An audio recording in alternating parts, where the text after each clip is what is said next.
It's CJ! That's me, CJ the Lego guy. Hey everyone, CJ here. Hope you're all doing well.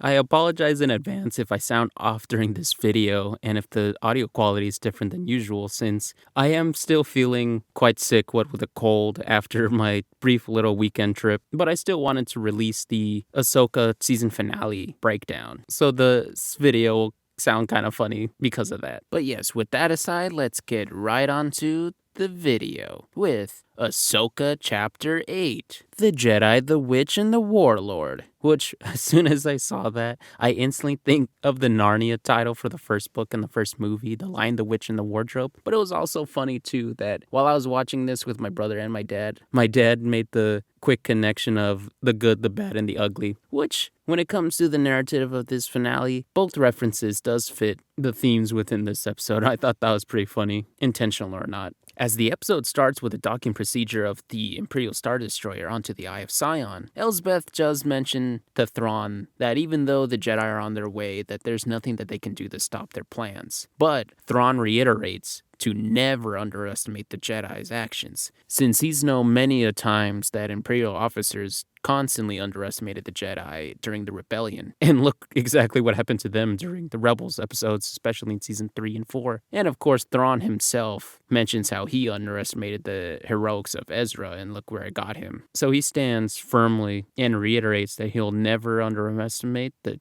actions of a Jedi ever again. I should have realized that it was going to happen, but it was still very unexpected and honestly pretty cool that Elsbeth was going to be granted her old, or at least a new version of her old, Night Sister abilities from the Great Mothers for her actions and her loyalty to the cause at hand, which was pretty awesome to see, and the graphics were just so incredibly cool. It's just getting so much more excited getting into the magics of Star Wars. It's just super awesome. Her gaining her Night Sister magic back is pretty much like her going Super Saiyan in the Star Wars universe. Not only that, but she was also given the sword or the blade of Talzin, which was something that I had to refresh myself on that I didn't even know existed back in Clone Wars. But it was just so cool that they added this onto the live action series, and it's just so cool to see. The graphics were really good, and of course, magical swords is always such a cool thing to see, especially in Star Wars. Plus, Elsbeth is gonna need a new weapon to face Ahsoka. Super slick and awesome, and it was just another level of awesomeness that it was also a katana as well. And with that, Elsbeth is now powered up and ready to fend off the Jedi intruders. Speaking of, when we catch up with our Jedi heroes, I got super excited when we saw Ezra not only building a lightsaber, but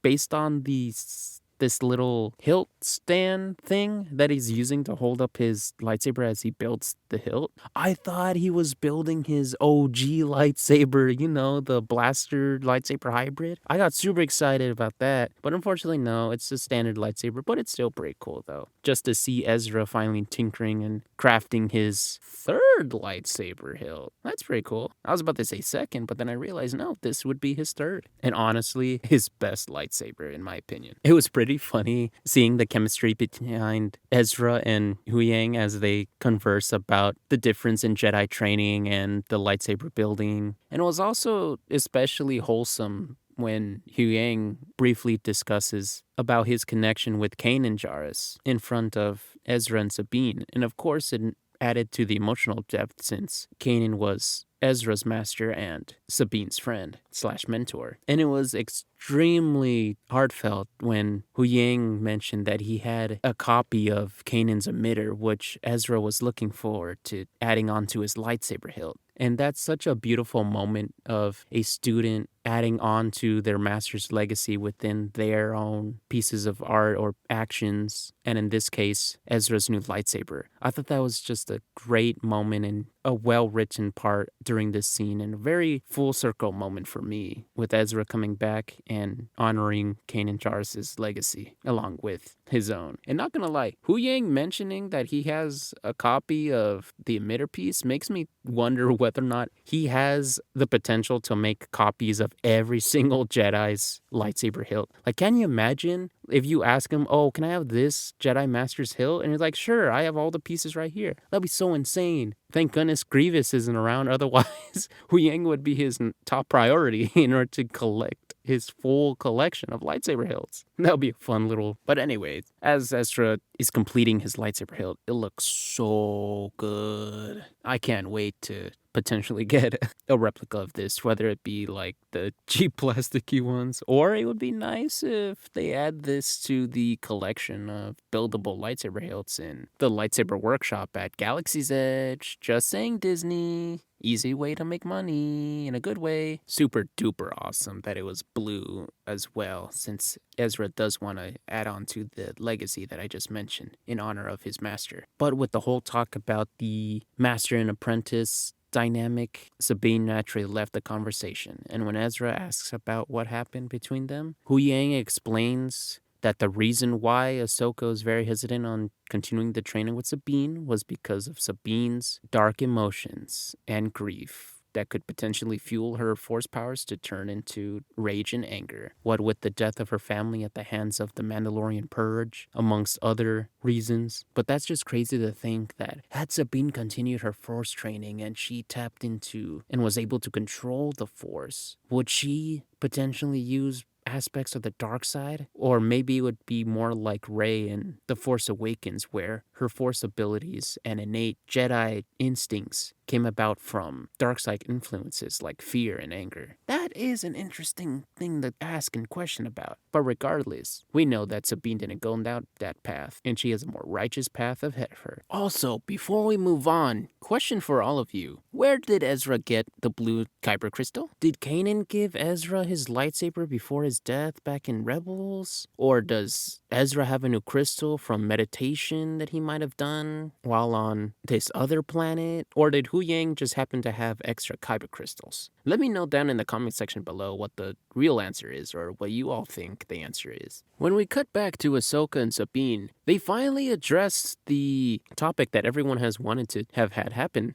for 2 episodes now, in regards to Sabine taking responsibility for her actions that had led to this result in happening. Well, with her choice of giving up the orb to Balin back in episode 3 or 4, I don't remember which episode it was, but that whole episode when everyone was so mixed about her giving the antagonist the means to achieve their goals. And Ahsoka here, using her insight, gives a sense of relief to Sabine, that although that her actions did seem selfish and in the wrong in that moment, without that, we wouldn't have reached this result, which is something that I teased in one of my reviews, in which, although that action did seem as a bad one, what matters most is what you do going forward with what you've been given based on your actions. And here, we see that Sabine and Ahsoka have achieved something in finding Ezra, and now that the 3 of them are together, they have a better chance to stop their enemies in the form of Thrawn and Elsbeth from achieving their goal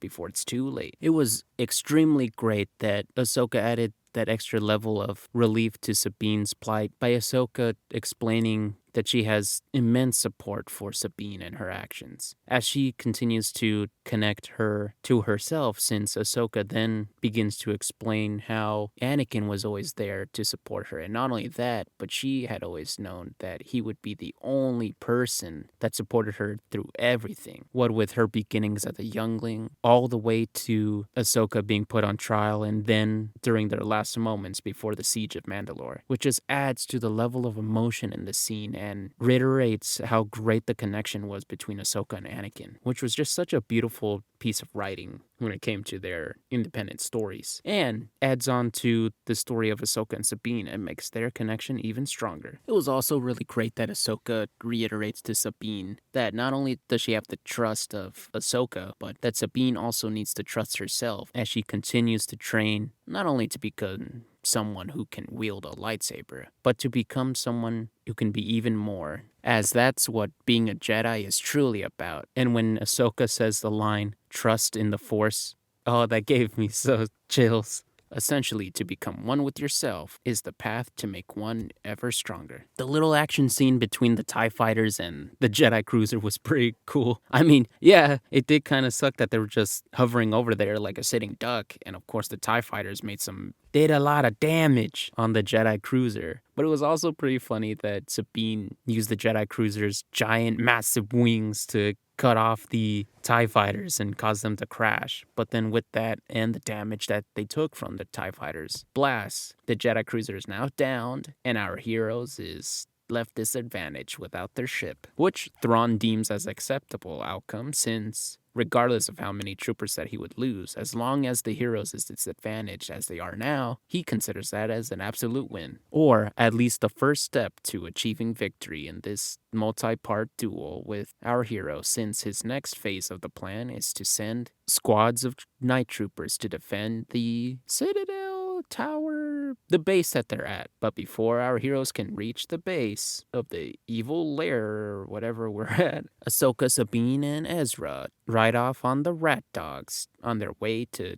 try to stop Thrawn and the others. And for a second, as they pass over the Naughty and Hu Yang fixing the ship, I'm pretty sure I'm not the only one that thought, like, yo, are they just gonna leave Hu Yang here on the planet? That's messed up. But naturally, and spoilers, because of what happens later, they thankfully do not. As Elsbeth sends the squads of death troopers, or night troopers, my bad. There's a lot of troopers to keep in mind, to defend the front gates of this fortress. She continues to mention that all that they're doing is for Thrawn, but Thrawn reiterates that regardless of who they're working for, all their efforts within this grand scheme is not for himself, but for the Empire and the security to the galaxy, which just shows the kind of villain that Thrawn is. And this little line plays later in the episode, which I'll explain once we get to that. But when we return with our heroes, they're making their way to the fortress gates, and what an epic shot of the Imperial Star Destroyer docking onto the Eye of Sion. It's just still so amazing to see a giant intergalactic hyperspace ring. It's so crazy that Thrawn is not having it with Ahsoka, especially once he constantly reminds himself that this is the apprentice of Anakin Skywalker, the greatest Jedi general that he's ever met and known during the Clone Wars. And it almost seemed like Thrawn is almost excited to completely obliterate Ahsoka with any of his schemes during this conflict, which when we get to that, the next step of his plan is to bombard the front gates with the blaster fire from the Star Destroyer, which was a pretty cool and insane shot to see. Naturally, we all know that because for the sake of the plot and because they're heroes, all the blaster fire from the immense cannons of the Imperial Star Destroyer's underbelly cannons naturally missed every shot that they took. But it did make me think whether or not this was intentional, just to stall for time, since it seems like Thrawn doesn't want Ezra, Sabine, and Ahsoka to actually die from the constant waves of distractions that Thrawn throws their way, since the kind of villain that Thrawn is makes it seem like he wants an audience to see his victory, as opposed to achieving his victory by wiping out all the heroes. Thrawn wants an audience to witness his absolute victory once and for all. I'm sure people had issues with this scene when Ahsoka and Ezra need the help of Sabine's force abilities to open the gate just enough for them to escape the bombardment and get inside the fortress. Which for me, I didn't have any issue with it only because I justified it to myself that although Ahsoka and Ezra are the powerhouses when it comes to the Force, Sabine's very minimal level of Force ability just gave that extra nudge to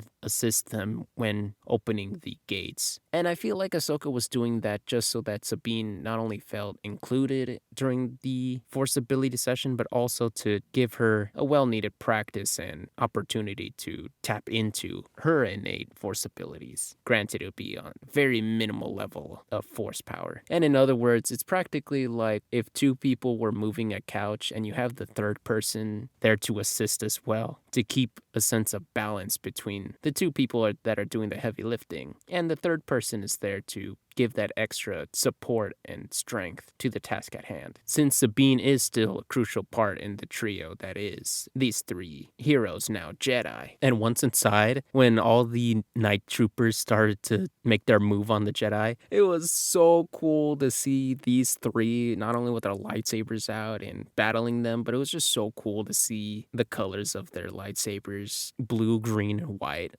It made for such a great visual. And oddly enough, why did it take took me so long to realize until the Ahsoka finale that the way that the lightsabers look in the Ahsoka show is way different than it did in all of the previous Disney Star Wars shows. Since I know that's been a common complaint in the previous shows that the quality of the lightsabers had changed and made it look, as others described it, as giant glow sticks. Here it looks way more similar to it than it actually looks like in live action. And it made the episode way cooler by default. And then sure enough, who knew that we were finally gonna get what we were anticipating in the previous episode? The Death Troopers live up to their name, or resurrect, or undead alive to their name, or whatever. The Death Troopers are finally enchanted by the Great Mothers and resurrect into the zombie troopers that we had been anticipating them to be.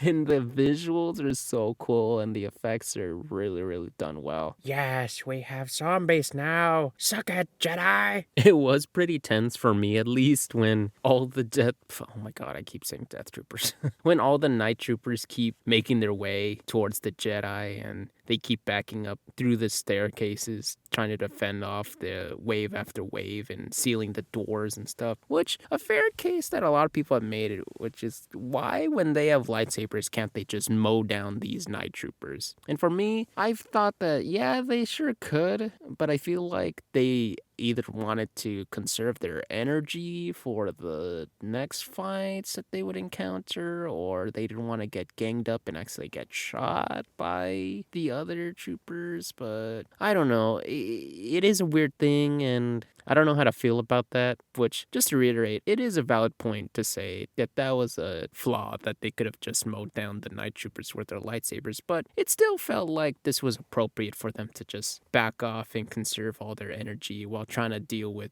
the troopers and sealing the doors one by one to stall them, so that way our heroes can make their way to Thrawn and the others as soon as possible. And maybe that was the whole point of it all, that had they continued to strike down all of the Night Troopers, that it would just be wasting time. Maybe that was the idea here, but I'm not quite sure. Write down your thoughts and comments about this scene down in the comment section down below, because I'm very mixed about this scene too. Also, I love how I kept calling our heroes the Jedi. I wonder if people like that or not. Naturally, we get some Rebels humor and some chemistry behind Ezra and Sabine, as we always did, even though we have to remember that he pretty much friend-zoned her. But it was still nice to see that Ezra still has that innate connection with Sabine, and I thought it was pretty cute and wholesome. It was natural for Elsbeth to get excited that as preparations were almost complete that they were about to leave soon. But unfortunately for her, Thrawn had realized that, as he put it, the Jedi had been gaining ground way far too swiftly for him to anticipate, and that he needed more time for the preparations at hand, and therefore insinuated that Elsbeth stay behind and deal with the heroes to give him that needed time. And not gonna lie, for me personally, when she's all down about it and he's all willing to let go of Elsbeth even though he needs her, I felt like it was kind of funny in the sense of Thrawn's breaking up with his bae Elsbeth and she wasn't having it. I thought that was kind of funny. And am I the only one that thought that? Let me know in the comments. But yeah, it did suck for Elsbeth since she was so looking forward to joining Thrawn and achieving the power that she was hoping for so many years, ever since the episode in Mando Season 2, that she's been looking forward to this moment when she joins him in his conquest. But now she has to stay behind in order for him to achieve such a goal. And she knows this, but she's still heartbroken over it that now she's finally here and she can no longer join him. And this could be her final action for the Empire. It was also pretty funny that when the Great Mothers passed her, both me and my dad thought the same thing. When this one looked at her, we instantly thought, bye, Felicia. Shoutouts to everyone who watches Nerd Theory with Josh and Theory himself. We all knew that, unfortunately for Elsbeth, she gone! It was also pretty cool that the final wave of troops were these two Death Troopers. Now, Night Death Troopers, or is it cooler to say Death Night Troopers? I think we'll call them Death Night Troopers to back up Elsbeth as the final stage. And it was so cool once Our heroes reach the threshold, and Elsbeth is here to fend off the final gate, I suppose. I instantly heard Duel of the Fates play in my mind when I was watching this. Such an awesome shot of seeing our heroes up against Elsbeth. But naturally, Ahsoka told Ezra and Sabine to go ahead, which Elsbeth respected enough to let them go, because it was super duper awesome that I didn't think that we would be getting a round 2 between Ahsoka and Elsbeth, which made me realize Ahsoka is very much a show all about second rounds with combatants. What with Ahsoka versus Elsbeth round 2, Sabine and Shin got a second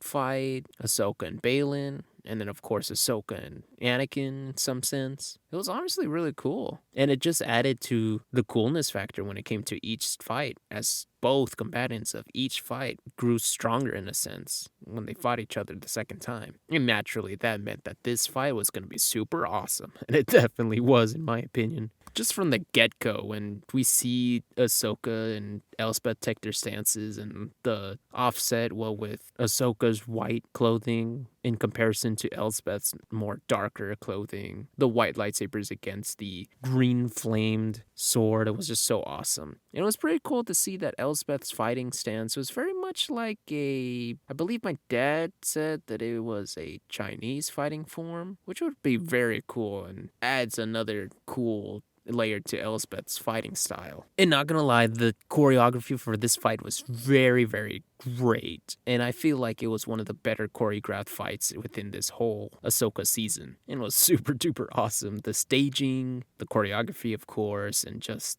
the types of blades that were clashing, well, with Ahsoka's unique white lightsabers against the blade of Talzin. Oh man, was it creepy when it definitely confirmed that these Night Death Troopers were definitely zombies, what with the battle damage showing the flash of the corpse just trying to chomp at Sabine as it was choking her out, and they're definitely way stronger than any normal trooper would be, as it was giving Ezra a run for his money too. I'm sure this is another part that a lot of people were mixed on, when Sabine has no other choice but to use the Force to grab the lightsaber hilt from the ground into her hand to get rid of the Night Death Trooper. And I still felt like this was fine because it still adds on to the thing that I was discussing about Sabine using the smallest level of Force powers when it comes to battle instincts and abilities, since there's no way that Sabine can use the Force to a large extent, naturally only to enhance her own battle capabilities, as in this instant. And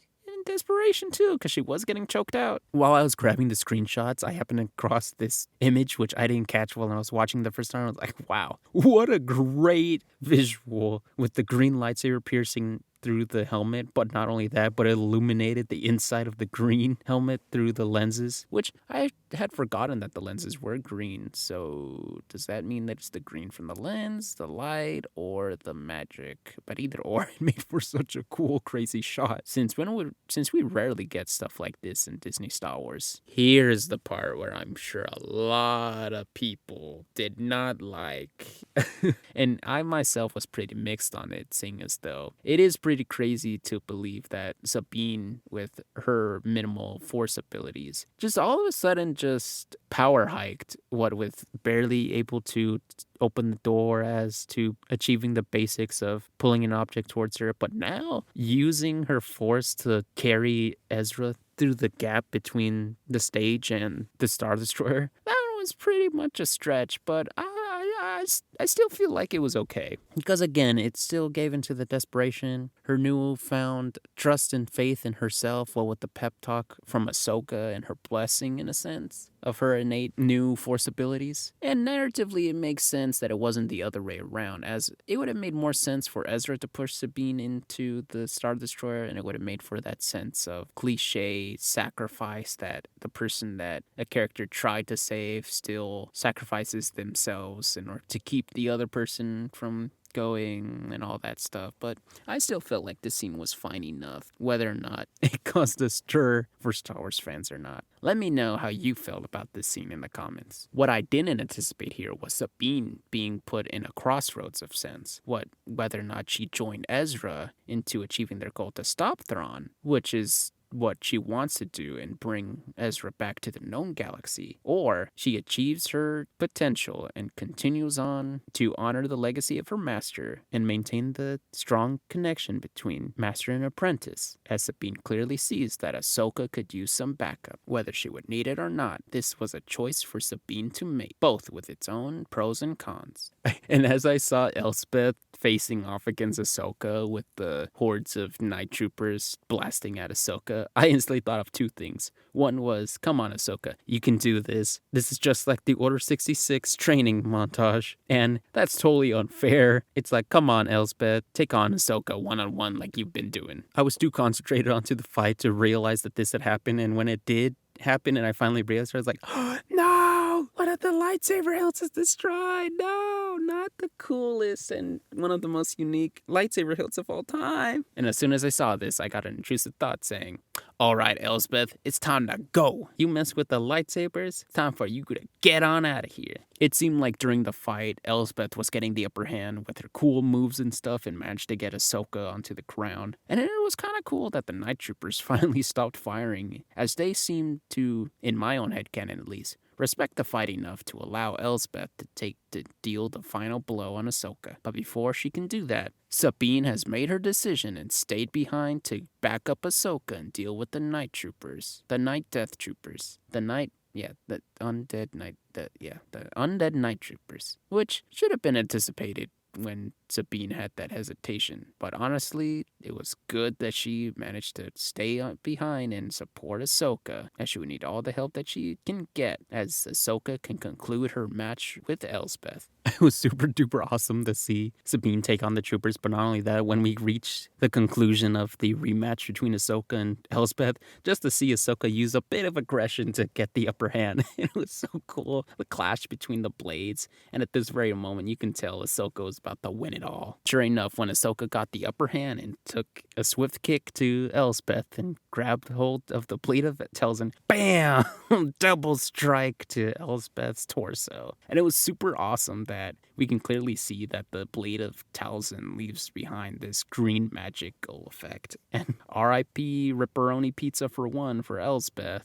And not gonna lie, the second time that I saw it for the screenshots, I instantly thought of, I wonder if people are upset that a slash across the torso means that a magical character like Elspeth dies, but a stab through the torso by other characters means that they live. Oh, how fun the Star Wars community is with the realism with Star Wars, and I thought this was funny too. Like, I agree, yes, the constant cases of people being stabbed by lightsabers and being alright afterwards is justifiable enough, and I'm still pretty mixed on those things too. But at least here, I'd like to think that the slashes was not only because of the lightsaber slash, but also because of the magical slice as well. So it's 2-on-2 against Elspeth here. Don't want to cause a disarray, but I do want to hear your thoughts and comments and opinions down in the comments. Naturally, the Great Mothers detected that Elspeth's life had ended at the hands of Ahsoka, and naturally reported it to Thrawn, who seemed very distant of it and accepted the loss of Elspeth, and stated that she has done what was required, as she did buy enough time for him to continue his plans.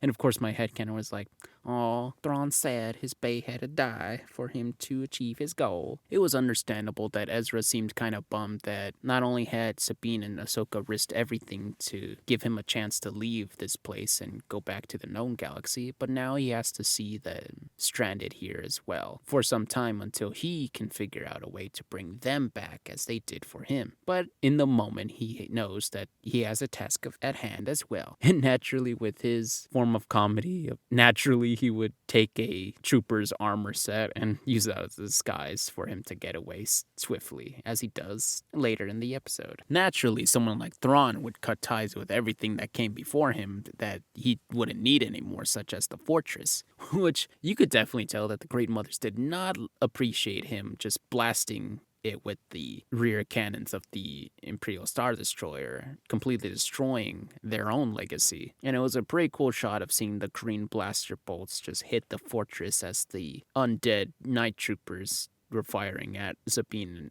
Ahsoka as they head towards the edge, naturally to do the trope of jumping off a ledge and landing on a ship, which they quickly jump into the Jedi cruiser and start blasting their way to catch up with Thrawn. But unfortunately for them, Thrawn has made it way far ahead of them, and naturally they're just about to catch up to him. And as soon as they make it close enough, Thrawn establishes a connection between their ships on the intercom. Also, really great appreciation for these cool shots of both of the ships, just to see their designs and their scale differences and just everything about this. The tension was so palpable to see whether or not Ahsoka and Sabine were going to catch up with Thrawn. But this message from Thrawn pretty much confirmed what we all suspected was going to happen, or at least I did. Thrawn begins to toy with Ahsoka's mindset as Thrawn begins to talk about how he knew Anakin, and because of that said interaction, Thrawn knows everything that Anakin knew and would become, and seeing the similarities in Ahsoka, he taunts her by saying one wonders just how similar you might become, in the sense of Ahsoka had already gone through this redemption thing. She already let go of her fears of becoming super deep into the dark as Anakin did, but since she's over that, this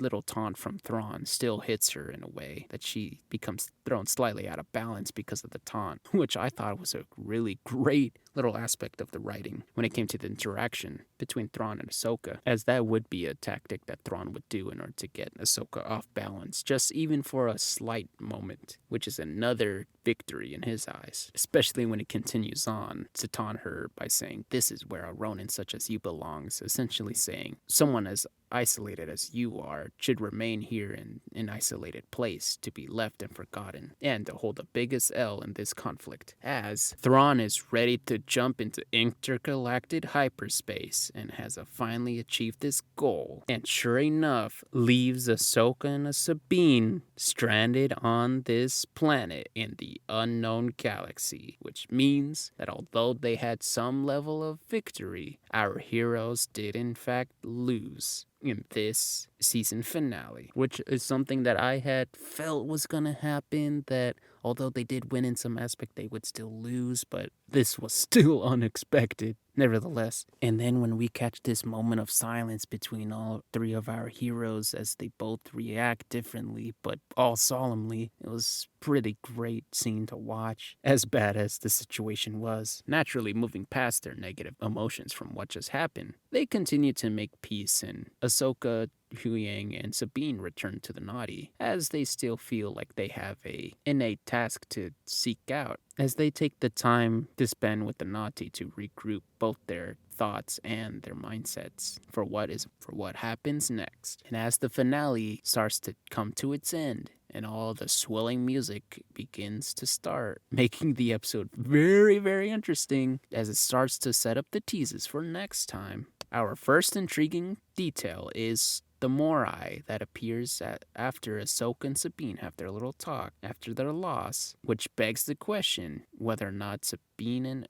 Ahsoka will be seeing the sister in season 2 of Ahsoka, since every time that we've seen the Morai, it's always comes at a significant moment in Ahsoka's life, as we saw the Morai during the duel between Ahsoka and Vader, the first time that Ahsoka meets Mando and Grogu, and now here, when Ahsoka the White seems isolated from everything else, which seems to be fated that Ahsoka and Sabine were meant to be isolated here in the next galaxy, as perhaps the daughter is reaching out to Ahsoka. And since Shin and Baylan are also here on the isolated planet, we get to see what they're doing as well. For Shin, she sought out the Red Bandits of the planet and became its new leader, since I kind of forgot that their leader was taken out in the previous episode. But seeing as though she has nothing else to fight for or be with, she sought out the only thing that she knew what to do: seize power and claim it for her own. And as for Baylan, doing his cool walk and really nice dripped out cloak, he continues his journey through the unknown territory of this planet, seeking out the mysterious force calling to him. And here was the big thing that a lot of people were surprised with. And sure enough, the theories were true, that Baylan is being called by one of, if not the rest of the Mortis gods, as he is walking on the hand of a statue of the father, which is accompanied by the statues of the son and the daughter, which was crazy crazy visuals. What's mostly important here, I believe, is we see the son statue and the father statue intact as the daughter's statue is destroyed, which makes me think whether or not it's because the son and the father were still alive at the end of Mortis, if I have that correct. If not, let me know in the comment section down below. Or maybe I'd like to interpret it as the son and the father are still in their physical, spiritual states back in Mortis, while the daughter, seeing as though she has taken another form in the Morai Owl, that her statue is destroyed in that spiritual sense, that she has taken another form other than her original one. But the most interesting thing is that the statue of the father is pointing out to where? Something that I didn't realize first watching it until I saw the screenshots,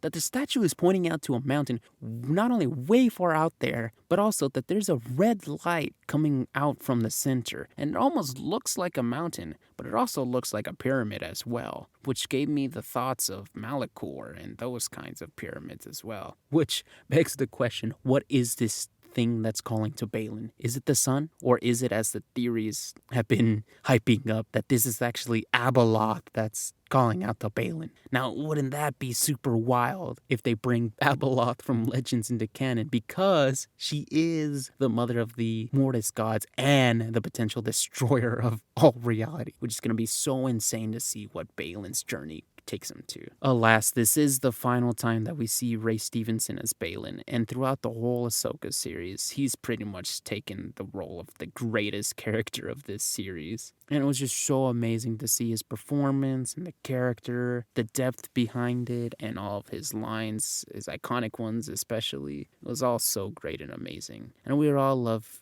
Ray to see all the love that he's been getting with his character. It's just so unfortunate that he had passed. But we all in the Star Wars community will always think of him as such a great person and such a great actor, especially with all of our love for the character that he brought to life. Ray Stevenson will always be cherished for his contribution to the Star Wars community and story. It made for such an intimidating visual of the Thrawn ship approaching Dathomir. It made for such a great shot, and it just builds on the hype of what kind of army he's resurrecting, whether or not these bodies are actually Night Sisters, Night Brothers, or just clone troopers or stormtroopers that he's gonna bring back to life with the spirits of the dead. Who knows, but it's gonna be super crazy to see Thrawn and his undead army return in season 2 of Ahsoka. When we catch up with the New Republic, we see that Ezra showed up in one of the Imperial ships, and not only that, but he stayed in disguise, which I thought was pretty funny, but naturally he would. I also found it kind of funny too, the dialogue between Chopper and Ezra, which I'm pretty sure like Chopper could have been saying some actual stuff, but we never know with his chatter. But it was just very interesting to think that perhaps Chopper was the first to know that this was Ezra, not an enemy trooper. And sure enough, when Ezra reveals himself to not only the New Republic officers, but also Hera, we instantly felt that emotional hit with Hera now seeing Ezra in front of him. Just all the emotions just coming back to the both of them. Really great stuff to see. It also would have been interesting if Jason was also here, but I do like the fact that it was a really great moment between Hera and Ezra. Also, did my man cut his hair?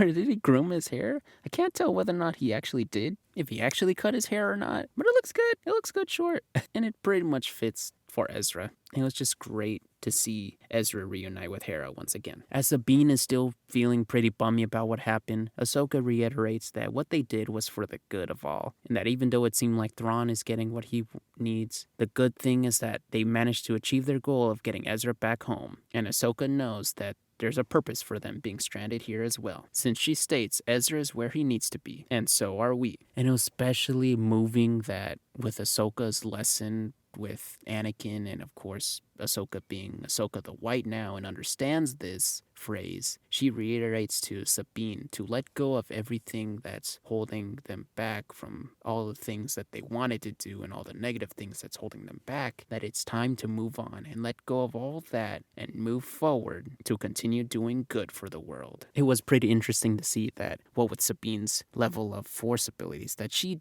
did sense something out in the distance, and it was pretty interesting to see. And it honestly built to the hype of, oh, are we getting a last minute cameo? But naturally Sabine being Sabine,